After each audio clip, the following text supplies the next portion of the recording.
Welcome back to Daily Devotionals for Nurses. My name is Tola Olabi.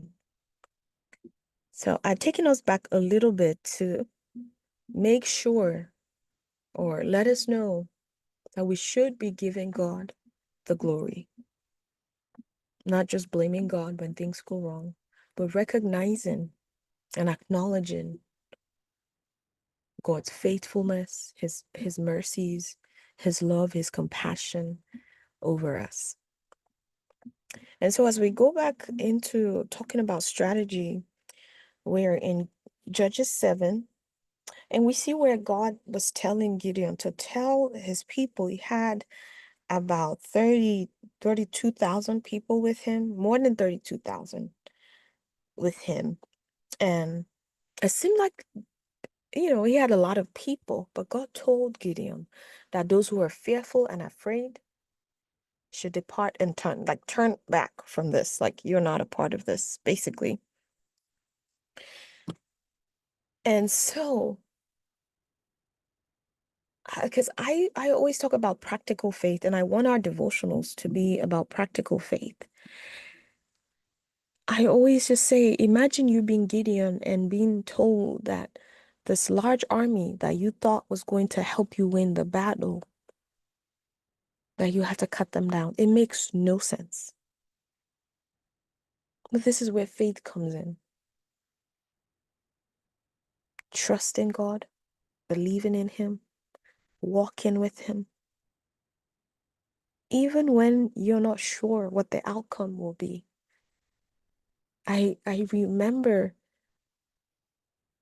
the Hebrew boys that said, I will still serve God, right? They told the king, like, hey, no matter the outcome, we serve a living God. If he saves us, yes. He doesn't save us, we still will serve him. But God was saving Gideon by not letting people who are afraid and fearful go with him. Have you ever tried to go or do something with a person that's afraid? They pull you back. Some pull you back physically. Some people pull you back like emotionally. Like, why are you trying to do that? Imagine you're trying to start a business. God has put an idea in your heart that's $1 billion business, and they're like, girl, you don't even have enough money. Who's going to buy your product? Who's going to employ your staff? Who's going to give you a contract? Oh, it's too hard. Oh, there's no money in the economy. Oh, the fearful and the afraid do a lot of damage if you take them on this journey with you. So God's strategy was helping Gideon call, weed out, remove those who were fearful and afraid from his army, because they would have brought him down. They would have stalled his progress. They would have caused defeat instead of victory. So think about when God is giving you an instruction that does not make sense, or strategy that just doesn't seem mainstream. And just say, this is for my benefit, even though I don't know the reason why. Sometimes I will ask God, why? But I don't even have to ask God why. I just choose to believe that it's for my benefit. I choose to believe that He's doing it to protect me, to shield me. Right? Sometimes I think of it like, or let's use this analogy. It's like maybe something bad's about to happen, like a car wreck. And God just says, oh, don't drive on this road, drive on this other road. And most times you may never hear of what happened on the other road or on the other street. You may never, if you maybe didn't turn on the news, you didn't see what happened, there was an incident, it was horrible. You probably did not most times you don't know what happened to the other option. It could be a job you didn't get. It could be a person you didn't marry. It could be a trip you ended up not taking. It could be something God told you to forgive and just let it go. And you're not sure why. And maybe you think about it, you ponder on it, and you just keep wondering, why did this happen?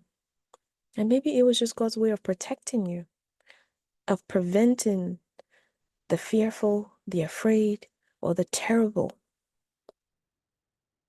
from going with you on your journey, from being a part of you. Because what usually happens when we ignore those instructions, because I work in wound care and I typically see a correlation when people don't obey God. I always think about, for example, what I just talked about, maybe a terrible thing happened and there's a wound associated with that.